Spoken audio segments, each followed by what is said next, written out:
So I'm not really knowledgeable on royalty-free photo websites or resources, but this unsplash.com website seems like a pretty good resource as far as I can tell.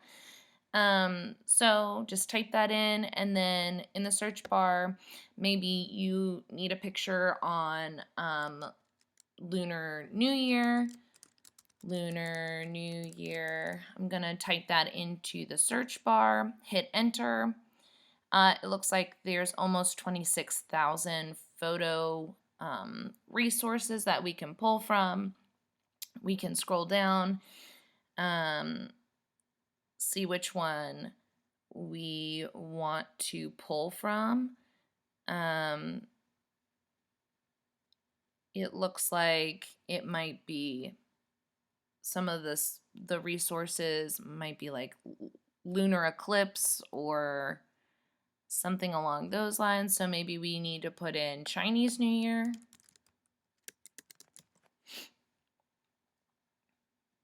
And maybe we wanted a picture of the dragon. So, or if you want lanterns, you are going to see on the photos the arrow pointing down, and when you hover over it, it says download photo. So I'm going to go over to the photo that I want, hit that button. As you can see, it comes up here into my downloads, and I'm going to double tap, click that. It's going to open up in photos, then I'm going to save it where I'm going to know where it is. I'm going to save it to my desktop for now, hit enter, exit out.